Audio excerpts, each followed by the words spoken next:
Hello दोस्तों, मैं संतोषी स्वागत करती हूँ आपका आपके अपने YouTube चैनल संतोषी क्लासेस में।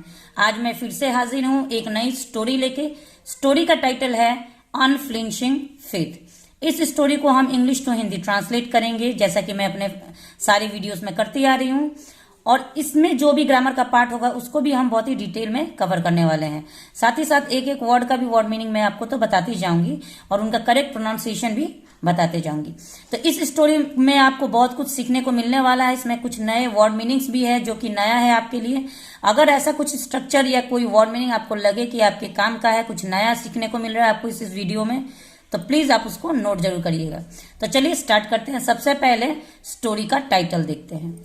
स्टोरी का टाइटल है अनफ्लिंचिंग फेथ। क्या मतलब हुआ? तो दोस्तों, अनफ्लिंचिंग का मतलब होता है अटल या अटूट। फेथ का मतलब होता है विश्वास। अनफ्लिंचिंग फेथ का मतलब हुआ कि अटूट विश्वास या अटल विश्वास, आप कुछ भी कह सकते हैं। अब मैं स्टोरी को पढ़ने जा रही हूँ। मेरी रिक्वेस्ट है आपसे कि अगर वीडियो थोड़ा सा भी आपको अच्छा लगे तो प्लीज लाइक जरूर कर दीजिएगा। चैनल पे अगर पहली बार मेरा वीडियो देख रहे हैं तो चैनल को सब्सक्राइब कर लीजिएगा।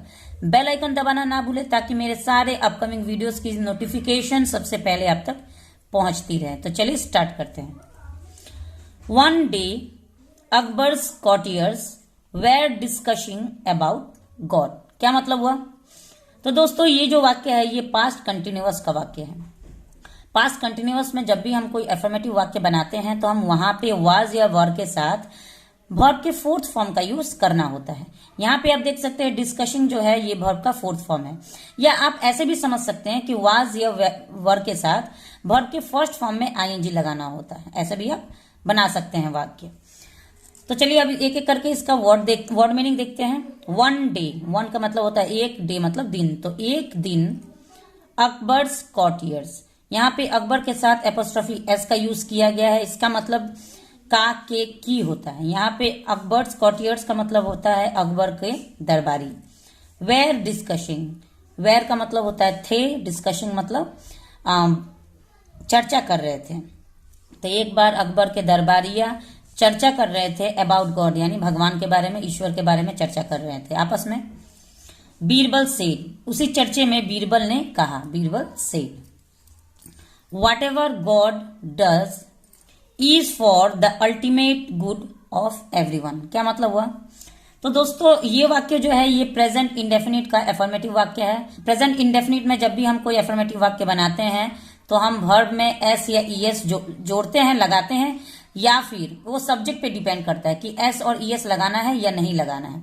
अब ये जब आप प्रेजेंट इंडेफिनिट का टेंस पढ़ेंगे तो वहां पे आपको क्लियर समझ में आएगा कि कौन से सब्जेक्ट के साथ हमको एस या ईएस लगाना है और कौन से सब्जेक्ट के साथ हमें कुछ भी नहीं लगाना होता है।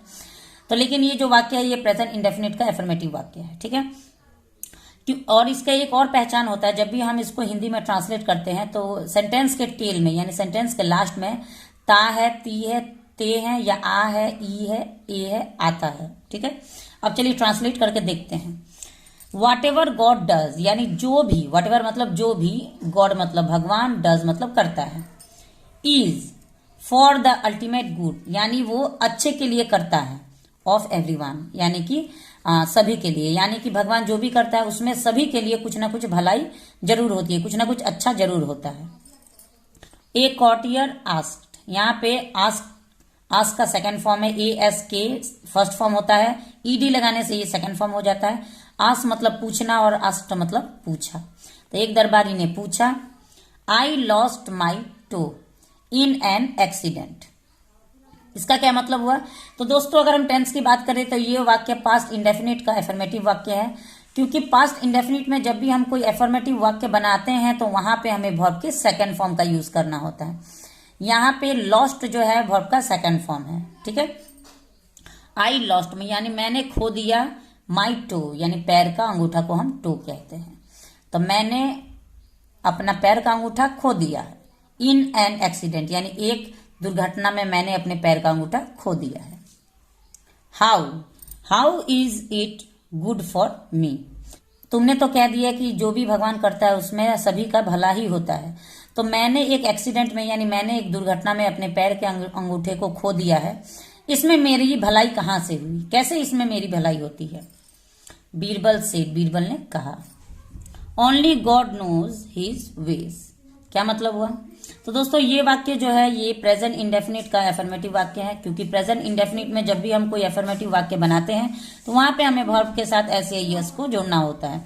और इसको एक और तरीके से मैंने अभी आपको बताया पहचान, जब भी हम इसको हिंदी में ट्रांसलेट करेंगे तो इसके लास्ट में ता है ती है आएगा। चलिए देखते हैं। ओनली गॉड नोज, सिर्फ भगवान जानता है, देखिए जानता है ता है आ रहा है, हिज वेज अपने तरीके, यानी कि सिर्फ भगवान ही अपने तरीके जानता है।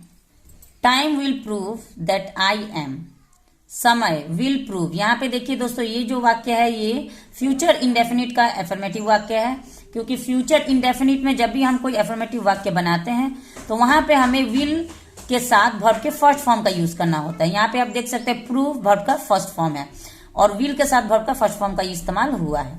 तो ये वाक्य फ्यूचर इंडेफिनिट का एफर्मेटिव वाक्य है। तो टाइम विल प्रूव का मतलब होगा कि समय, प्रूव का मतलब होता है साबित करना, तो समय साबित करेगा।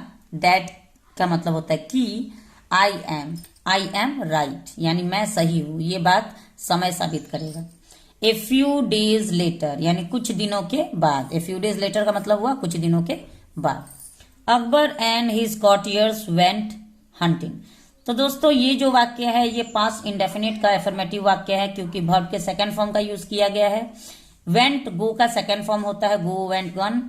तो Akbar and his courtiers went hunting का मतलब हुआ कि अकबर और उसके दरबारिया शिकार पर जाते हैं। हंटिंग का मतलब होता है शिकार, तो अकबर और उनके दरबारिया कुछ दिन के बाद शिकार पर जाते हैं। The courtiers who had lost his to wandered deep into the forest, तो दोस्तों ये वाक्य पास्ट परफेक्ट का वाक्य है, क्योंकि पास्ट परफेक्ट में हम हैड के साथ वर्ब के थर्ड फॉर्म का यूज करते हैं। यहाँ पे आप देख सकते हैं हैड के साथ वर्ब के थर्ड फॉर्म का यूज किया गया है। द कॉर्टियर यानी वह दरबारी, हु हैड लॉस्ट यानी जो जिसने खोया था, हिज टू यानी अपना अंगूठा जिसने खो दिया था, वंडर डीप यानी कि वो भटक के घने जंगल में, इनटू द फॉरेस्ट घने जंगल में वो भटकते भटकते खो जाता है। सडनली का मतलब होता है अचानक। Some tribesman caught him and took him to their chief, तो दोस्तों ये वाक्य भी अगर टेंस की बात करें तो ये वाक्य पास्ट इंडेफिनिट का एफर्मेटिव वाक्य है। पास्ट इंडेफिनिट में मैंने आपको बताया है कि वर्ब के सेकंड फॉर्म का यूज करना होता है। यहाँ पे आप देख सकते हैं कॉट जो है ये कैच का सेकंड फॉर्म है। कॉट, कैच मतलब पकड़ना, कॉट मतलब पकड़ लिया। तो अचानक सम ट्राइब्समैन, यहाँ पे दोस्तों आपके लिए ये एक नया वर्ड मीनिंग है। ट्राइब्समैन का मतलब होता है आदिवासी, जैसा कि आप यहाँ पे फिगर में देख सकते हैं आदिवासी के पहनावे में है। ट्राइब्समैन मतलब आदिवासी। तो अचानक कुछ आदिवासी, कॉट मतलब पकड़ लेते हैं, हिम मतलब उसे, and took him to their chief और उन्हें ले जाते हैं, टेक का सेकंड फॉर्म टुक, और उन्हें ले जाते हैं टू देयर चीफ। चीफ का मतलब होता है जो मालिक होता है, जो मेन अध्यक्ष होता है, उनके लीडर का, उनके जो आदिवासी का जो लीडर होता है, जो अध्यक्ष होता है, उनके पास वो उसे ले जाते हैं। यानी किसको ले जाते हैं? उसी व्यक्ति को, उसी दरबारी को जिसका अंगूठा खोया हुआ था, यानी जिसका एक अंगूठा उसने एक्सीडेंट में, एक दुर्घटना में कट चुका था। द चीफ सेड, वो अध्यक्ष कहता है, tie him up, tie him up का मतलब हुआ उसे बांधो, ठीक है। Let's sacrifice him to your deity. यहाँ पे दोस्तों ये भी एक नया वर्ड मीनिंग आप लोग के लिए होगा। डेटी का मतलब होता है देवता या देवी, तो यहाँ पे देवता भी कह सकते हैं, देवी भी कह सकते हैं। लेट्स सैक्रिफाइस, लेट का यूज हम तब करते हैं जब हमें किसी भी सेंटेंस में ये दर्शाना होता है कि हम कुछ करने वाले हैं, ठीक है। लेट सैक्रिफाइस का मतलब होता है कि बलिदान दो, बलिदान दिया जाएगा, अब इसका बलिदान देना है तो चलो बलिदान देते हैं। हिम मतलब उसे, टू आवर डेटी यानी अपने देवता को इसे बलिदान देते हैं। जस्ट देन, तभी, one of them noticed that the courtier's toe was missing. तो दोस्तों ये जो वाक्य है ये पास्ट कंटिन्यूअस का वाक्य है, क्योंकि पास्ट कंटिन्यूअस में हम वाज या वर के साथ वर्ब के फोर्थ फॉर्म का यूज करते हैं। तो इसका मतलब क्या हुआ कि जस्ट देन यानी कि तभी, वन ऑफ देम यानी कि उनमें से एक, नोटिस, नोटिस का मतलब होता है ध्यान देता है, दैट की, द कॉर्टियर्स टू यानी उस दरबारी का जो अंगूठा था, वाज मिसिंग यानी कि वो तो खोया हुआ था, उसका तो है ही नहीं, अंगूठा ही नहीं है, वो वहां पे नहीं है, पैर में उसने देखा, ध्यान दिया, इसका तो एक अंगूठा खोया हुआ है। द चीफ यानी वो अध्यक्ष, सेड कहता है, अध्यक्ष कहता है रिलीज हिम यानी उसे छोड़ दो। रिलीज का मतलब होता है छोड़ दो, हिम मतलब उसे, तो उसे छोड़ दो। We cannot sacrifice him. अब यहाँ पे देखिए नेगेटिव वाक्य है वी कैनॉट। कैन का यूज हम तब करते हैं जब हम किसी भी वाक्य के टेल में सकता, शक्ति या शक्ति आएगा, वहां पे हमें कैन का यूज करना होता है। और कैनॉट का मतलब नहीं सकता, नहीं सकती, नहीं सकते। तो वी कैनॉट यानी कि हम नहीं सकते, सेक्रीफाइस हिम मतलब उसका बलिदान हम नहीं दे सकते। Tired and hungry. टायर्ड मतलब थका हुआ, एंड मतलब और, हंग्री मतलब भूखा। तो थका हुआ और भूखा।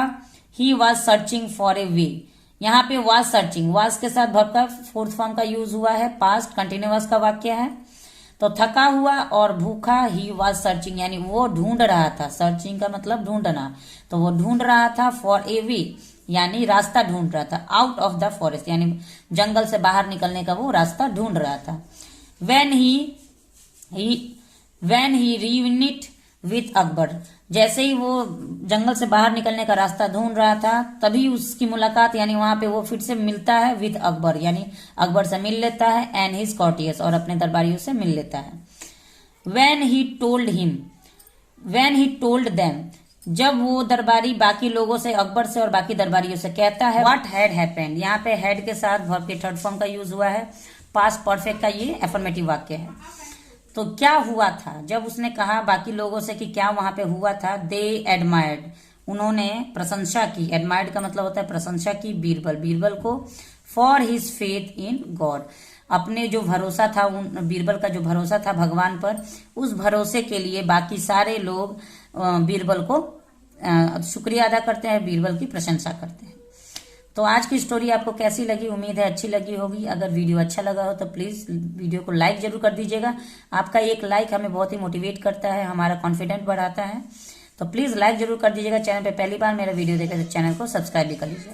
मिलते हैं नेक्स्ट वीडियो में एक और इंटरेस्टिंग टॉपिक के साथ। तब तक के लिए thanks for watching the video and have a nice day.